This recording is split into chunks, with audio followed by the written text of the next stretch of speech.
प्रणाम आप सभी को। एक बारी हमारे साथ फिर से जुड़ने के लिए आपका स्वागत है ईटीयू चैनल पे। और आचार्य जी हमारे साथ ऑलरेडी जुड़ चुके हैं।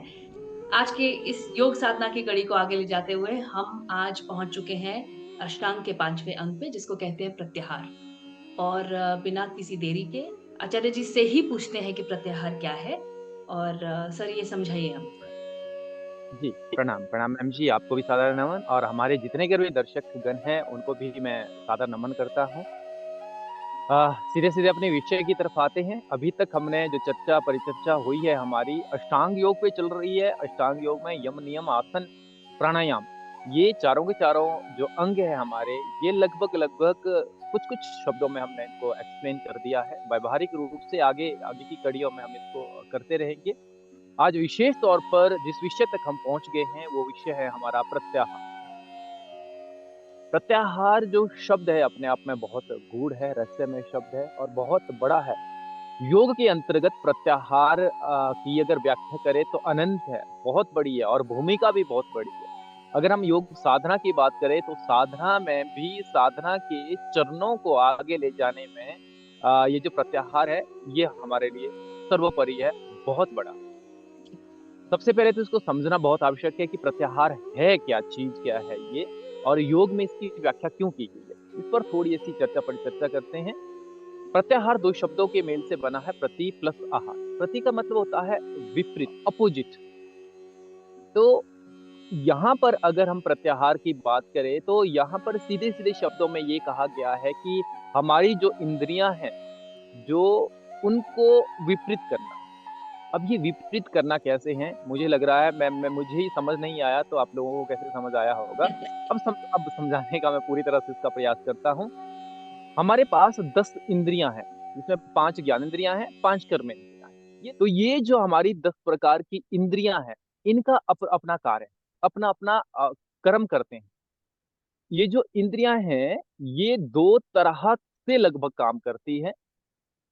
इसके जो दो तरह के काम हैं उनको जानने से पहले ये जानना बहुत जरूरी है कि हमारे दो शरीर हो। एक होता है स्थूल शरीर, जिसे हम देख सकते हैं, छू सकते हैं, स्पर्श कर सकते हैं। ये सारे जितने कर भी कड़ियां होती है वो ये स्थूल शरीर है। और दूसरा होता है सूक्ष्म शरीर। और सूक्ष्म शरीर की व्याख्या हमने एक दिन पहले भी की थी। एक साधारण शब्द में हमने कह दिया था कि हमारी जो आत्मा है वो सूक्ष्म शरीर। तो ये जो हमारी इंद्रियां हैं ये दो तरह से काम करती है, एक स्थूल शरीर के साथ, एक सूक्ष्म शरीर के साथ। जब ये इंद्रियां हमारे स्थूल शरीर के साथ काम करती है तब ये बाह्यमुखी होती है। इनका जो मुंह होता है वो बाहर की तरफ होता है। कहने का मतलब है ये स्थूल जगत को ही देख पाती है। स्थूल जितना कर भी है हमारे पास, प्रकृति है, नेचर है, घर है, ये जो स्थूल जगत जितना कर भी है वो देख पाती है। और इस स्थूल जगत में जितने कर भी काम, क्रोध, लोभ, मोह, माया, अहंकार, जितनी कर भी ये कड़ियां हैं उनके साथ हमें जोड़ने का पूर्ण प्रयास करती है। ध्यान दीजिएगा, बड़ी बात कह रहा हूं। जब जब हमारी इंद्रियां बाह्यमुखी होती है तो ये क्या करती है, बाहर की जितनी कर भी कड़ियां हैं, जितनी कर भी, चाहे वो अच्छी हो, चाहे वो बुरी हो, चाहे वो पॉजिटिव हो, चाहे वो नेगेटिव हो, चाहे वो काम, क्रोध, लोभ, मोह, माया, अहंकार से जुड़ी हुई हो, जितना कर भी है उन सबको ग्रहण करती है। क्योंकि इंद्रियों का काम ही ग्रहण करना है, ग्रहण करना। और बाह्यमुखी होने के कारण ही ये क्या करती है, हमारे को जोड़ने का काम करती है। इन सब जो जिन्हें हम कह सकते हैं योगिक शब्दों में बुराइयां, बाह्य जगत की जो बुराइयां हैं उन बुराइयों के साथ हमें जोड़ने का काम करती है। अभी तक हमने ये समझा कि जो हमारा शरीर दो तरह का है, एक स्थूल शरीर, एक सूक्ष्म शरीर। अभी दो तरह के शरीर की व्याख्या कर रहे हैं, अभी तो और भी शरीर आएंगे, इसकी व्याख्या आगे करेंगे। अभी हमने क्या कहा, स्थूल शरीर और सूक्ष्म शरीर। और हमारी इंद्रियां स्थूल शरीर के साथ भी काम करती है, सूक्ष्म शरीर के साथ भी काम करती है। इसके बाद आते हैं हम सूक्ष्म शरीर। अब ये जो सूक्ष्म शरीर है, वर्तमान परिप्रेक्ष्य में सूक्ष्म शरीर तक मनुष्य का पहुंचना मुश्किल जैसा हो गया है। कारण ये है कि उसको स्थूल शरीर या स्थूल जगत से ही समय नहीं मिल पा रहा। वो स्थूल जगत की जितनी कर भी ये वृत्तियां हैं, उन वृत्तियों में इतना बंध गया है, इतना बंध गया है कि उसे एहसास ही नहीं है कि उसके पास सूक्ष्म शरीर भी है, उसे एहसास ही नहीं है उसकी आत्मा भी है। उसको एहसास ही नहीं, उसके अंदर एक और बहुत बड़ी चीज है, और वो चीज है जो साधना में आपको सर्वोपरि ले जाएगी, उसे एहसास ही नहीं है। तो ये जो सूक्ष्म शरीर है, तो सूक्ष्म शरीर की तरफ हमारी जो इंद्रियां हैं इनकी यात्रा करनी, सूक्ष्म शरीर की तरफ इंद्रियों को लौटाना, सूक्ष्म शरीर की तरफ इंद्रियों को ले जाना, यही जो है प्रत्याहार है। अब इसके लिए स्पेसिफिक एक शब्द का प्रयोग किया गया है योग में, वो किया गया है अंतःमुखी, इंद्रियों को अंतर्मुखी करना, अंदर इंद्रियों का मुख जो है अंदर की तरफ करना, यानी कि जो हमारा सूक्ष्म शरीर है उसकी तरफ जो है इंद्रियों का मुख करना। जब इंद्रियां हमारी अंतर्मुखी हो जाएगी, तभी जाकर के हमारे अंदर जो सूक्ष्म शरीर है उसका जो ब्रह्मांड है, उसकी जो दुनिया है, उस दुनिया को हम देख पाएंगे, उस दुनिया को महसूस कर पाएंगे, उस दुनिया के आनंद से आनंदित हो जाएंगे।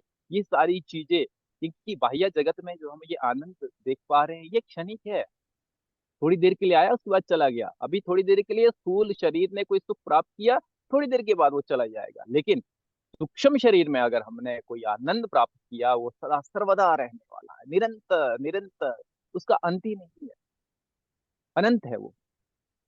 तो प्रत्याहार यहाँ पे बोल रहा है कि अपनी यात्रा को अंतर्मुखी कर दीजिए, अपनी इंद्रियों का मुख अंदर की तरफ कर दीजिएगा। जब इंद्रियों का मुख अंदर की तरफ होगा, तभी हम अपने अंदर की दुनिया को महसूस कर पाएंगे, तभी हम उस परमात्मा की दुनिया को महसूस कर पाएंगे जहां सही में हमें पहुंचना। तो कैसे करते हैं सर इसको अंदर की तरफ को कैसे करते हैं अपनी इंद्रियों को? अंतःमुखी, जी, बाह्यमुखी? थोड़ा सा और स्पष्ट कर देता हूं मैं, जो अभी तक मैंने व्याख्या की। हमारी जो 10 प्रकार की इंद्रियां हैं, उनके साथ एक और चीज जुड़ी रहती है, वो रहता है हमारा मन, जिसको हमने बहुत पहले कहा था कि चित्त को लगभग लगभग चित्त का एक पार्ट मन मान करके चल रहे हैं कि वो चित्त है। तो ये जो मन है हमारा, मन है कि कहते भी हैं कि हवा से तेज अगर कोई चीज दौड़ती है तो वो हमारा मन होता है, मन दौड़ता है। तो ये जो मन होता है, मन हमारा ज्ञान इंद्रियों के साथ भी काम करता है, हमारे कर्म इंद्रियों के साथ भी काम करता है। यही मन अच्छे काम भी करवाता है, और यही मन बुरे काम भी करवाता है। इस मन में हर तरह की वृत्ति विद्यमान, हर तरह की। हम इसको जिस तरफ ले जाना चाहते हैं ये उस तरफ दौड़ेगा, इतना दौड़ेगा जितना फिर हमने सोचा भी नहीं हो, इतना आगे ले जाएगा। तो ये जो हमारा मन है ये उभयात्मक है, ज्ञानेंद्रियों और कर्मेंद्रियों दोनों के साथ काम कर रहा है। तो मीन्स अभी तक हमने व्याख्या की थी केवल 10 इंद्रियों, अभी हमने इसमें एक और चीज जोड़ दी है, वो जोड़ दिया है मन, जो सबसे बड़ा भाग है इसका, सबसे बड़ा। बिना मन की इंद्रियां कुछ नहीं कर पाएगी, इंद्रियों के लिए मन का होना आवश्यक है। तो मन आगे यहाँ पे कड़ी, मीन्स कि इंद्रियों को अगर कंट्रोल में करना है तो मन को नियंत्रित करना बहुत जरूरी है। अब ये मन तो हमारे कंट्रोल में नहीं है, हमने पड़ोस में किसी के घर में कोई अच्छी चीज देख ली तो मन में विचार आ गया है ये तो हमें लेनी है, चाहे उधारी करके, चाहे चाहे जैसे लोन लेकर के, जैसे भी कैसे हमें वो लेनी है, मन है, क्योंकि मन में वो वृत्ति आ गई। तो इस मन को वश में करना सबसे पहला काम रहेगा हमारा, मन को अपने वश में करना। एक और चीज इसमें जोड़ देता हूँ, ये जो विषय जितने कर भी हम ग्रहण करते हैं, यानी कि हमारे मन में जो वृत्तियां आती है वो आती है पंच तन मात्राओं की वजह से। विषय पंच तन मात्राएं हैं, वो है शब्द, स्पर्श, रूप, रस और गंध, गंध। यही काम करती है। शब्द, किसी ने अच्छे शब्द बोले हम हंस गए, किसी ने बुरे शब्द बोल दिए हमें क्रोध आ गया, किसी ने और अच्छे शब्द बोल दिए हमें लोभ आ गया, लालच आ गया। ये शब्द, स्पर्श, स्पर्श से ही, स्पर्श की दुनिया में लोग जो है डूबे रहते हैं।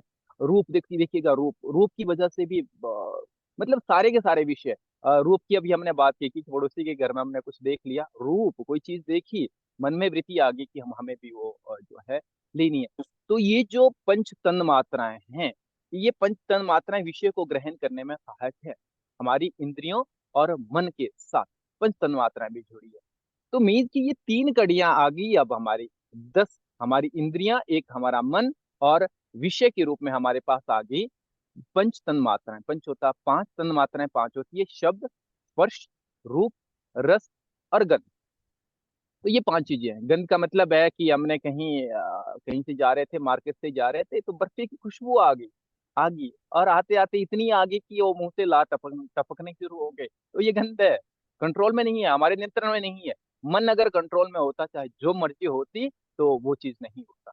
तो नियंत्रण मन का नियंत्रण नहीं है। इन सब के बीच में महत्वपूर्ण कड़ी है हमारा मन। तो मन को वशीभूत करना बहुत जरूरी है। हमने अभी तक जितनी कर भी कड़ियां दोहराई है, यम नियम आसन प्राणायाम, इन सब में अगर आप लोगों ने गहराई से सुना होगा तो एक ही चीज को नियंत्रित करने की बात कर रहे हैं, वो कर रहे हैं मन।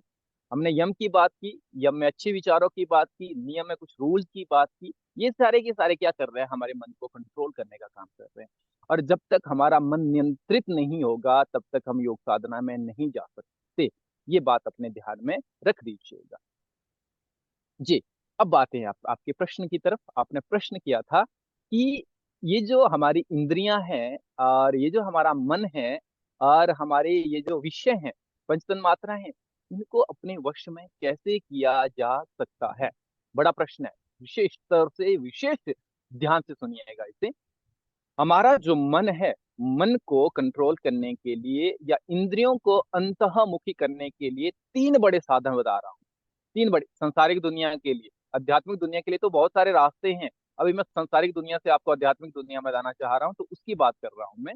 तो सांसारिक दुनिया में तीन बड़े विषय है। पहला विषय ये है कि अपनी इंद्रियों को बंद करें। सिंपल ऐसी बात है। आंखें अच्छी अच्छी चीज देख रही है, उसे लालच आ रहा है, बंद कर दीजिए, लालच गायब हो गया। सिंपल जैसा आइडिया पहला। लेकिन सांसारिक दुनिया में मुझे लग रहा है कि आंखें बंद करना संभव नहीं है। मेडिटेशन में 20 मिनट बैठना भी लोगों को जो है बड़े मुश्किल से बैठाना पड़ता है। तो ये थोड़ा सा मुश्किल हो सकता है, पहला। और दूसरा ये है कि अपने कर्मों को सात्विक कर दीजिए। हम जो काम कर रहे हैं, जो भी कर्म कर रहे हैं, उसमें सात्विकता लाए, सात्विकता के साथ कर्म को करें। जब हर कर्म हमारा सात्विक हो जाएगा तब हमारा मन खुद ब खुद कंट्रोल हो जाएगा, क्योंकि उसमें एक ही वृत्ति रहेगी, वो सात्विक वृत्ति रहेगी। और सात्विक वृत्ति अपने आप में प्योर होती है, शुद्ध होती है। जब शुद्ध वृत्ति हमारे मन में चलेगी तो हमारी जो इंद्रियां हैं, हमारे जो विषय है, हमारे मन के हिसाब से काम करेंगे। अब मन अगर शुद्ध है तो हमारी इंद्रियां और हमारे विषय सारे के सारे शुद्ध हो जाएंगे। तीसरा हमने एक बड़ी बात की थी बीच में, वो की थी हमने नियम के अंतर्गत ईश्वर प्रणिधान। सबसे अच्छा और सबसे सुंदर रास्ता है ये संसारिक दुनिया में। क्या करना क्या है हमें, हम जो भी काम कर रहे हैं, चाहे वो मानसिक रूप से कर रहे हैं, चाहे वो फिजिकली कर रहे हैं, शारीरिक रूप से कर रहे हैं, इंद्रियों से कर रहे हैं, विषयों को लेकर के कर रहे हैं, सारे के सारे अपने काम को ईश्वर के लिए पहले समर्पित कर दीजिए। कह दीजिए कि ये भगवान, ये ईश्वर, हम आपको समर्पित करते हुए इस काम को कर रहे हैं। जब हम ईश्वर को कोई काम समर्पित करेंगे और बोलेंगे कि इसकी सफलता असफलता भगवान आपके हाथ में, जो आपको करना है आप जाने, बस हम आपके नाम से और खुद को आप पर समर्पित करते हुए इस काम को कर रहे हैं। जब ईश्वर को समर्पित हमने कोई काम किया तो उसमें एक वृत्ति खुद ही खुद आ जाती है, वो सात्विक वृत्ति आ जाती है। उसमें जो है तामसिक और राजसिक वृत्ति रहेगी नहीं, क्योंकि समर्पित कर दिया है ईश्वर। ईश्वर खुद खुद ही अपने आप में प्योर चीज है। तो वहां पर जो भी कर्म होगा, जो भी काम होगा, वो प्योर होगा, वो शुद्ध होगा, वो सात्विक होगा। तो जब वो सात्विक होगा तो धीरे धीरे हमारा मन हमारे नियंत्रण में आ जाएगा। और नियंत्रण में आने के बाद वो हमें खुद भी पता नहीं चलेगा कि हमारी जो इंद्रियां हैं, हमारे जो मन है, हमारे जो विषय हैं, वो कब जो है अंतर्मुखी हो गए, उनका मुख अंदर की तरफ कब हो गया, हमें खुद भी पता नहीं लगेगा। करना पड़ेगा, सुन करके नहीं होगा। या मैं अगर इस चीज को करता हूँ, मेरे करने से नहीं होगा। इसका अभ्यास करना पड़ेगा, प्रैक्टिस करनी पड़ेगी। एक बार करके देखिएगा, एक बार करके देखिएगा, सुनिश्चित ये चीज होगी ही होगी। और इसके साथ साथ एक कड़ी हमने और दोहराई थी यम नियम के अंतर्गत, तो वो दोहराई थी व्रत और महाव्रत की। मैं ध्यान दीजिएगा। उसी पे आ रही थी। हाँ जी। एक कड़ी दोहराई थी, वो दोहराई थी व्रत और महाव्रत की। इस चीज को बहुत छोटा मत समझिए, बहुत छोटा मत समझिए, बहुत बड़ी चीज है। करके देखिए, एक बार अभ्यास करके देखिए। मैं आपको जो चीजें बता रहा हूँ वो व्यावहारिक रूप से हमने खुद की है और उसका परिणाम हमने खुद में देखा है। तब जाकर के आज जो है व्याख्या करने के लायक हुआ हूँ। तभी जाकर के ये सारी चीजें जो है आपके सामने पेश कर पाने में सक्षम हुआ हूँ। तो अभ्यास करना पड़ेगा व्रत और महाव्रत। शुरू में अगर नहीं हो रहा है कोई दिक्कत नहीं है, उसे व्रत में ढालिए। अपने मन में बोल दीजिए कि आज मंडे है, मंडे को ये चीज कोई गलत कर्म है, मैंने नहीं करना है तो नहीं करना है। मैंने मंडे को झूठ नहीं बोलना तो नहीं बोलना है। वो हर मंडे, हर वीक के एक मंडे में रख लीजिए उसको। धीरे धीरे उसको 1 से 2 दिन कर दीजिएगा, एक हफ्ते में। फिर 1 से 3 दिन कर दीजिएगा, फिर पूरे हफ्ते में कर दीजिएगा। धीरे-धीरे वो कब हमारे जीवन में ढल जाएगा, हमें खुद भी पता नहीं चलेगा और धीरे-धीरे कब हमारी इंद्रियाँ, हमारे मन और हमारे विषय कब अंतर्मुखी हो जाएँगे, पता नहीं चलेगा। और जब ये अंतर्मुखी हो जाएँगे, जब इनका मुख अंदर की तरफ हो जाएगा, फिर देखिए, उसके बाद आप सभी एक नई दुनिया में, एक ऐसी दुनिया जिसमें अपना ही एक आनंद है, एक ऐसी दुनिया जिसमें मिठास ही मिठास है, एक ऐसी दुनिया जो ईश्वर के बिल्कुल नज़दीक है, जो परमात्मा के बिल्कुल नज़दीक है, एक ऐसी दुनिया में जिसमें काम, क्रोध, लोभ, मोह, माया, अहंकार ऐसी कोई चीज़ ही नहीं है, जो बहुत प्योर है, जो बहुत सात्विक है। जब वो उस दुनिया में आप प्रवेश करेंगे, आप सही मायने में आनंद या सुख का सही तरीके से सही अनुभव कर पाएँगे। सबसे इम्पोर्टेंट तो आपने ये बोला कि करने से ही होगा। जी, सिर्फ़ जानने से जानना अच्छी बात है, लेकिन उसको व्यावहारिक रूप से जब तक हम अपने डेली रूटीन में किसी तरह से नहीं लाएँगे और प्रैक्टिस नहीं करेंगे उसकी, तो फिर उसका फ़ायदा सिर्फ़ उतना ही रह जाएगा कि हम जानते हैं इसके बारे में, लेकिन अनुभव हमारा क्या है, वो हमें मालूम नहीं है। दूसरे कहते हैं उनका अनुभव है, तो सच ही होगा, पर हमारा अनुभव नहीं है। तो इसको व्यावहारिक तौर पे अपना अनुभव बनाने के लिए इसे ज़रूर अपनी डेली रूटीन में लाइए। जैसे सर ने कहा कि हर हफ्ते का 1 दिन कर लीजिए, आप दिन का कोई एक समय भी बाँध सकते हैं कि सुबह से इस समय तक ऐसा ही करेंगे और इसे प्रैक्टिस में लेकर आएँगे, अपने व्यवहार में लेकर आएँगे और किसी भी तरह से आप इसको अपनी ज़िंदगी में ढाल सकते हैं। इसमें एक चीज़ और मैं जोड़ना चाहूँगा कि अगर आप सभी को दर्शकगणों के लिए कह रहा हूँ, अगर आप सभी को ये काम मुश्किल लग रहा है, तो ये मैं बार-बार कहता हूँ कि आप हमें मैसेज कर दीजिए। हम एक ऐसा शेड्यूल तैयार कर सकते हैं जिससे आप अपनी इंद्रियों को अंतर्मुखी कर सकते हैं। उसके लिए व्रत कहाँ अप्लाई करना है, महाव्रत कहाँ जैसे अप्लाई करना है और कैसे विषयों से कंट्रोल करना है हमें, आज कौन-सी कड़ी पे विशेष ध्यान देना है। हम इस तरह से भी एक प्रोटोकॉल डिज़ाइन कर सकते हैं। ये तभी होगा कि अगर आप लोगों की रुचि होगी या फिर अगर आप लोगों की इंटरेस्ट होगा, सही मायने में अगर आप सभी योग साधना करना चाहते हैं, तभी ये संभव हो पाएगा। इसके लिए जितना कर भी जो भी चीज़ हो सकती है, आप लोगों को आसान बनाने के लिए, उसके लिए हम हैं। सर और कुछ है अभी? ये छोटी जैसी कड़ी है क्योंकि ये तो अभी हम कर रहे हैं मौखिक रूप से व्याख्या कर रहे हैं। जी। इसको व्यावहारिक रूप तभी दिया जा सकता है जब हमारे जो दर्शक गण हैं उनके अंदर अगर सही मायने में रुचि है, इसको व्यावहारिक रूप देंगे हम। व्यावहारिक रूप देने के लिए जुड़ना पड़ेगा। बस एक बार आपके अंदर साधना शब्द में प्रवेश कर दिया, तो ये तो सुनिश्चित मान कर के चले कि उसके बाद इस दुनिया की यात्रा हम साथ-साथ करके चलेंगे। सिर्फ़ जी। एक्सपीरियंस से ही समझ में आएगा, जिस ब्रह्मांड की आप बात कर रहे हैं। बहुत आनंद में हम खुद में चेंज इतना बदलाव देखेंगे कि ये जो प्रेज़ेंट टाइम में हम देख पा रहे हैं ना, उसपे छोटी-छोटी चीज़ें लोगों को जो प्रभावित कर रही है। स्ट्रेस स्ट्रेस नॉर्मल जैसी चीज़ है। स्ट्रेस इतना हावी हो रहा है इंसान के अंदर कि समझ में नहीं आ रहा कि क्या हो रहा है। ये सारे के सारे जो बाह्य विषय हैं, उनकी वजह से हो रहा है। एक एक बार व्यावहारिक रूप से जुड़ कर के देखिए, फिर देखिए परिणाम क्या होगा। धन्यवाद सर आपका। इसी के साथ हम आज की कड़ी को यहीं पर विराम देते हैं। अगली कड़ी के साथ हम फिर से समक्ष होंगे। उसी के साथ ही आपका धन्यवाद हमारे साथ जुड़ने के लिए। हमें सब्सक्राइब और फ़ॉलो ज़रूर करिएगा और अगर आपको ये पसंद आ रहा हो हमारा कार्यक्रम तो आगे ज़रूर अपने निजी गणों के साथ शेयर करिएगा ताकि वो लोग भी इस सभी का लाभ उठा पाएँ। सो धन्यवाद आपका सभी का। धन्यवाद भूपेंद्र जी आपका भी। Thank you. जी, धन्यवाद। धन्यवाद। प्रणाम।